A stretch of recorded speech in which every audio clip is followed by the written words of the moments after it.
Sitting next to me is a brand new Pimax Crystal Super, their latest and greatest VR headset, and I'm pretty stoked to try it out. But it is like, I have not opened this box yet. It's sealed. And I think it's important that you guys get an honest first impressions from me. I just did a video with the Quest 3. I've done a lot of testing with the Pimax Crystal Lite, and I will be comparing this headset to those headsets.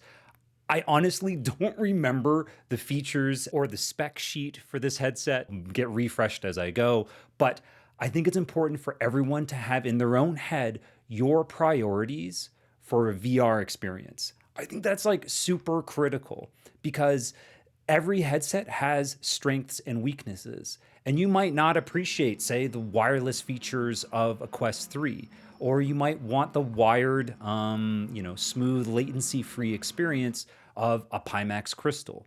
Like, these are just things that you have to understand and have a priority list of what you want. So like, here's an example of, like, I guess I'll put it here, a bunch of things that are features you might want in a headset and a way to evaluate them. Most of these are subjective. And then guess what? Here are my top 5. As a benchmarker, it's a bit subjective here, but these are the things that I prefer. And you need to have your own list when you look at your analysis for VR headsets as you try to figure out which one's best for you. With the unboxing footage in the background, I'm going to do my best to quickly go through each one of these categories. First party accessories include DMAS headphones that kind of look like the Valve Index ones and a face gasket, but both of these also ship with Pimax Crystal Super orders if you order in July. Otherwise, the built-in audio, it's as good as a Quest 2 or a Quest 3. New to Pimax, and I guess the VR industry as a whole, is replaceable optical engines. These slide into and out of the headset, allowing you to change your visual experience in the VR world. The version I'm testing today is the QLED, which is the same as the ultra wide, but there are micro OLEDs coming. Depending on which screen is inside your optical engine, it's going to affect the resolution, the field of view, the refresh rate, clarity, a whole bunch of things. I think this is a cool innovation, and it opens up upgrade paths with the same headset. I think the fit and finish of the Pimax Crystal Super is slightly better than the Crystal Lite. And a top strap was included with my Super, and you can't buy one separately on the website, so I'm wondering if this is now just a standard thing that's included. I've not gone through the installation process for the DMAS headphones or the head strap, but there are little screws included to do that. We have eye tracking with the Crystal Super, but it's going to require its own focused video from me. Mods include prescription lenses from VR Rocks. I'm being fitted for these, by the way, so expect a video on that soon. But if you're expecting a Amazon marketplace full of alternative accessories, that just doesn't exist for Pimax. My sim rig is stationary, so I don't have a motion rig to test this thing out with. There is an option in Pimax Play for motion compensation, but I don't know what this is or how to use it. There are pass-through cameras if you want to see the actual world around you, but it's through the filter of a melted VHS tape. So only use this headset for fully immersive VR experiences. When it comes to refresh rates, the Pimax Crystal Lite actually has an advantage here because it can go up to 120 Hz, and the Quest 3 can do that as well. But the website does show that all Supers, regardless of the optical engine, can do 90 Hz. With eye tracking, we get dynamic, foveated rendering inside the Pimax Play software. The promise is to have perfect clarity where you're looking inside the headset, and then reduced pixel count elsewhere. But once again, that's going to have to be a separate investigation from me. The Pimax Crystal does support lighthouse tracking, however, the Super requires a different faceplate, but it's not available on the store and I haven't seen other information about it. I prefer lighthouse tracking, and so far I don't think the Super has better tracking than the Lite when using inside out. It looks like Pimax has introduced extended warranty, which you can purchase separately with your headset. I am not familiar with this. I have not read the agreement, so I just wanted to tell you guys that it does exist. I've also noticed the Super to be a little lighter than the Crystal Lite, but I don't have a way to measure that, so just take my word for it. And last up, the Crystal Lite and Super are both wired, and the cable can be replaced. I had to replace my Valve Index cable twice, so I appreciate this option. Wow. Okay. So we covered a lot of ground in 3 minutes. I actually ran out of B roll and I'm just showing you a firmware update through Pimax Play. I'm curious to hear your comments about what categories matter to you when you're evaluating a VR headset. I mean, I fit as many as I could on the screen and went over them, but I'd like to hear your feedback. And if I made mistakes, which I'm sure I have, also leave a comment below.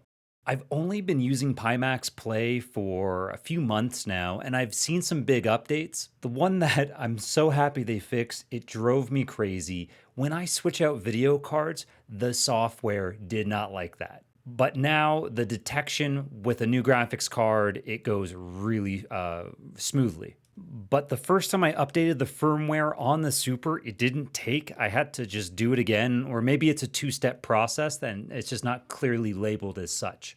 Inside the headset, so let's put this on. Wait, no. I have not taken off the protection yet. I do have a fan above me buzzing, but here we go. First time on. So there was like a little automatic headset adjustment guide there of like, hey, make sure it's set. So you want the weight to be on the band above your head. So yeah, first time in here, I have the Galaxy set up. So here's my desktop. So this would be like your desktop viewer. This is okay. This is, oh my god. Oh god, it's too close to my face. What about distance? Whoa, why would I want it closer? So far away. Come back. Okay, too close. Anyway, I don't use this. Only for like technical issues if I have them. The first test I had planned was a Le Mans Ultimate race, prototypes around Spa. I tried commentating about the Pimax Crystal Super experience, but the racing was just too crazy. And after that, I did a league race in iRacing. As a reminder, what we see on the screen here is just the capture from iRacing on the Windows desktop. The little mirrors are worthless, so I'm not even gonna bother with this. This is so cool, guys. I am such a geek for this. Easily the coolest thing. Like this car, this track, even though it's like an outdated car and an old tire model, the experience of this open cockpit with the FOV of this headset, it's just spectacular. I guess like what's crazy is like I'm looking all the way down in the distance. Does the clutch work? Yeah, it does. The podium, that's out of the question. Those guys have been practicing all week. They know what they're doing. I'm just jumped in with a baseline setup. Look at the rocks coming back and hitting my car. So we don't go on green, we go on leader. Leader is the blue car. So you gotta look past the car in front. See if I can spot him. I cannot even see him.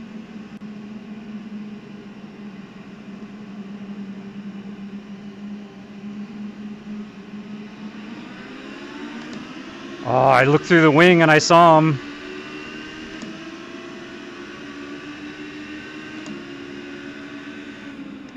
So let's go back on this race start because I think this is a strength of a high resolution headset. The leader is the light blue car at the head of my column. And as we go through the last couple turns here, I'm trying to find him down at the front of my lane. So if I take this feed that I recorded from the desktop and I zoom in on it, you can see me trying to look through the wings of the cars around the double humps to find the leader. There he is, and now I go. I'm able to get a jump on the purple car in front of me because through all of that clutter, I can find the leader. And I think this is one of those use cases where you can actually say a higher resolution headset can improve your end of the race result. The Quest 3 might have edge-to-edge clarity, but looking straight ahead, the Pimax Crystal Light and Super are better. But through real-time racing, I wasn't really able to grasp the comparison between the Pimax Crystal Super and the Pimax Crystal Light. I had to come up with a different way to compare the headsets. So I reconfigured my triple screen setup to run two different computers running the two headsets. Crystal Light was on the 13700K with an RTX 5080, and the 9800X3D was with the 5090 running the Crystal Super. Then I configured each simulator identically, ran the headsets at their 100% resolution, and then sat in the car at the same parts of the track with the same weather to compare them. I did 3 different scenarios, including Sebring during the day, Le Mans at night, and then a sunset at Monza. All of this testing was in LMU, and any direct VR footage captured is from the Crystal Super. But again, it's what's displayed on the monitor, not in the headset. I've put this into a separate video so you can see how thorough of a process I applied. You can click here to watch that video, and I also have the same conclusion at the end of that video as what I'm about to show you now. But instead of showing LMU, I'm gonna go back to the ring and show you the prototype race. I just think it's more interesting than me putting around with AI. On the left-hand side, we'll have the Crystal Super, and on the right, the Crystal Light. And as a reminder, I'm using the Super base model, which is the QLED with 50 ppd. So I'm going to take this big list of features and divvy them up. First of all, what's the same between the units? The stock audio is the same between the units, and they can both take the DMAS accessory. The controllers are identical, but I don't even use them. The software suggests that both can handle motion platform usage, and the pass-through is equally bad with both. Considering I could see the strobing of the lighthouse through the Pimax Crystal Super's pass-through, it has now made me wonder, did that also affect the tracking of the inside-out cameras on the Super? I don't know, but if you would like a warranty extension, they both have that. Oh, and as far as I know, the mods, like the either third-party accessories or 3D printed stuff, I don't know if there's a difference between them, so I'll just leave it here. And of course, both headsets are wired. So next up are the aspects that I think the Super has an advantage over the Crystal Light. Being able to upgrade the optical engine as an accessory is a huge advantage for the Super. Even with the base model screen, I thought it had better blacks, it was brighter, it had a clearer, higher resolution, the colors popped a bit more. And the field of view was better too. It was wider. Even sitting in this car, the prototype, I could see both mirrors. Now, granted, the mirrors are worthless, but at least they were there. And there's even an ultra-wide variant of the optical engine for the Super. I thought the Crystal Super also had an advantage with the microphone.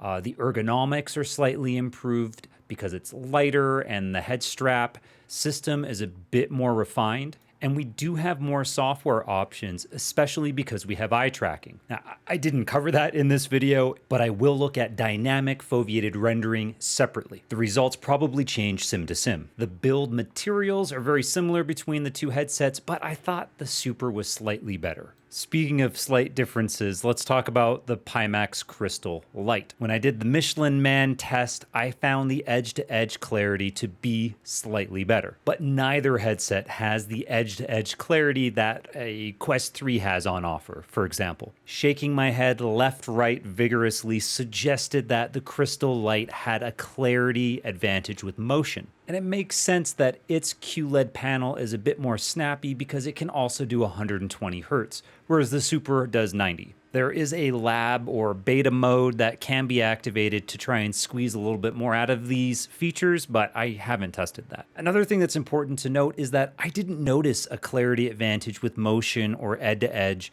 when I was just using the Crystal Light. I had to go in the same car at the same track at the same time and compare them back to spot these differences. You can also perform lighthouse tracking with the Crystal Light. The faceplate is available. I bought one. I think it is superior to the inside-out tracking, and you can see my experience with it back here in this video. I have not seen an ETA for the faceplate for the Crystal Super. I don't think it's a must-have, but if you are sensitive to that, you would benefit from having lighthouses. After all this testing, I found one attribute that I didn't originally think about. On monitors, you'd call this the gray uniformity, and it's a way to evaluate the evenness of colors displayed across a screen. It requires some fancy cameras to actually capture the image and then some math to compute what the ratio is. Here's an example of a Samsung Odyssey monitor.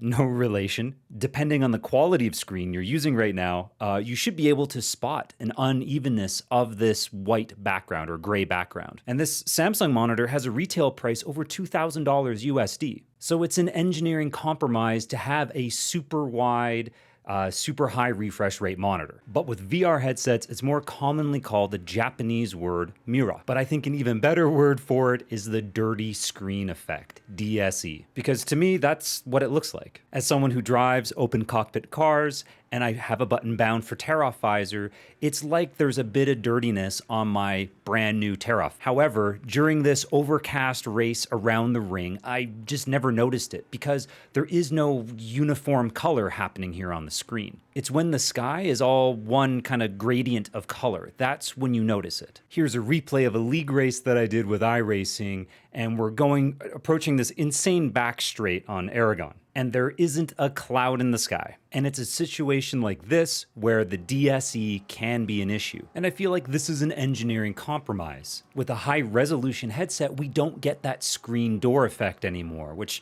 plagued the early first few generations of VR headsets. I don't have cameras or tools to actually measure the effect inside the headset, but the Pimax Crystal Light is better. And that's surprising because the Super features more local dimming zones, over 1,000 per eye. So I brought up this observation with Pimax, and they told me that software optimizations are coming for the Super to improve the situation. The other big benefit for the Crystal Light is the price. However, Pimax is holding the same price for 3 variants of the Super. This includes the version that I was testing for this video, as well as the ultra-wide version that has higher horizontal field of view, but Pimax does round these numbers up. And then a third variant that has higher pixel density, but then slightly smaller field of view. And for this month, so July 2025, they will also include the $100 DMAS headphone accessory, and I look forward to testing that one out. And there are a couple discount options for OG owners of the original Crystal and the Crystal Light. If you decide to go with either headset, you can use the code BENCHMARK and get a 3% discount. They always seem to be running some kind of promotion, but if you use my code, it also helps me financially. This video contained a lot of subjective opinion, but I thought I did my best to showcase that I'm giving you what I honestly think. And if you feel like the Crystal Light is a better fit for what you want out of a VR experience, check out this Level Up program where you can basically show proof of purchase of a previous headset and you get a discount on a Crystal Light, which is pretty sweet. And if you use the YouTuber code BenchmarkGift, you can get 1 of 3 accessories for free, which is kind of crazy because I did not plan this. We're heading into YouTube corner right now. So, wow, yeah, coincidence. If you want to see my more thorough investigation comparing the 2 headsets, check out the video here. This video was lighter on Quest 3 comparisons than I originally intended. And I think I'm going to repeat this process with the Pimax Crystal Light and the Quest 3. So I'll end the video here. And if you want some personal help with hardware recommendations or VR, just reach out via email.